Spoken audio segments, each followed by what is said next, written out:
Welcome, colleagues, to this 2021 Conclave of the Scythedom.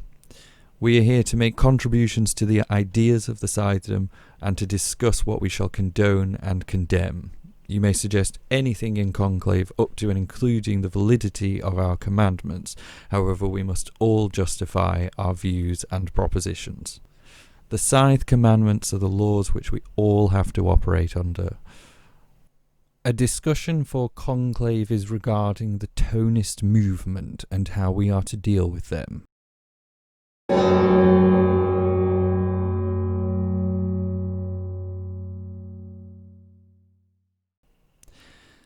The conclave is progressing well and addressing many issues raised by Honourable Scythes.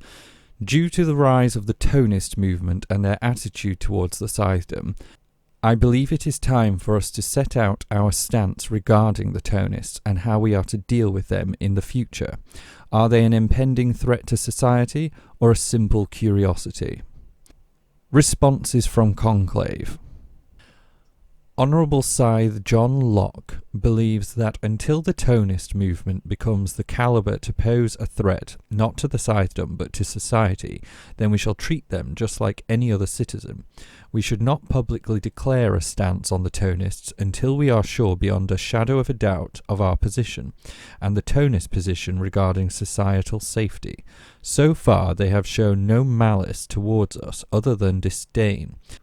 But should a frontal attack ensue, I believe we may need to be lenient in our dispensation of gleaning without bias. Scythe Charlie Garcia states, many Tonists choose not to turn the corner. We should discuss how to deal with people who decide to live a natural life, with no revivals and no turning the corner. Should we not glean any person who decides to die naturally? The duty of Scythes is to bring back death to an immortal world, gleaning those who are immortal. But if someone is not immortal, should we still glean them? An excellent point from Scythe Charlie Garcia. If a Tonist chooses not to turn the corner, to turn off their regenerative nanites, not to be revived after becoming deadish, then they do not entirely require population control, as they are forfeiting the immortality that the world we live in currently bestows upon them. It is a very good point that the purpose of the Scythedom may not entirely apply to Tonists who do not take advantage of any of these technologies available to them, and thus live a natural lifespan. Scythe Michael N. states, even in an immortal world, there are still those who favour death. The nanites in our blood cured most of the depressions that plagued the mortal age, but the suicidal, those who seek out to be gleaned, are still real. If we allow the Tonists to be gleaned by the mechanisms of age, perhaps we should think about offering this option to all. Either that, or we shouldn't do it at all. All humans should be equal before us. Scythe Marty Robbins believes that we should consider that many conclaves are different entities and should be considered accordingly. Unknown Scythe states, I believe that we should just make Tonists a protected group, just like Scythes who glean too much of a specific ethnicity, gender, etc. We should not allow Scythes to glean too many Tonists. Even if Tonists are hostile to us, we are supposed to be above that.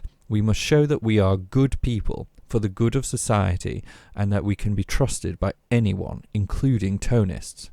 Scythe Thunderberg agrees 100% with this comment. The Honourable Scythe Lyudmila Pavlichenko of West America proposes that until the Tonist movement poses a direct threat to us, particularly in attacking us directly, then we should leave them be. According to the second commandment, we should not be displaying bias in our gleanings. Scythe Corinth responds to Honourable Scythe Lyudmila Pavlichenko. I agree entirely with your stance not to show bias in our gleanings towards Tonists. However, they show little respect and hostility for our institution. Tonists smear and spread propaganda about the Scythedom. They seem to be mentally unstable, obsessing about bizarre holy sounds, yet the thunderhead does nothing to help cure them. Their sects appear to be only multiplying. I cannot think of a method to stem the Tonist tide that would not be a breach of our commandments. I would point out, though, that if an Honourable Scythe selects a Tonist for gleaning without bias, and the selected Tonist resists the action, then under the fourth commandment you may justify gleaning all Tonists associated with them. They tend to live in these monasteries. I believe it could be justified that those residents are the beloved of their Tonist brother or sister. Comments from unknown Scythes. It's not for us to deal with, as it would be bias. We just have to trust the Thunderhead. Scythe responds, we can't trust the Thunderhead. We can't have anything to do with it. Unknown Scythe replies back, we can't affect it, but we can believe it will do the right thing based on evidence. Honourable Scythe Lewis Hines of Pan-Asia. I think that we should leave the Tonists alone unless they should attack a Scythe. Gleaning too many Tonists used to be considered bias, but with all of the current events, I think all Scythes should just steer clear from the Tonists. Scythe Edgar Allan Poe of East America disagrees with this, stating that should we completely neglect Tonists, that in itself would be bias.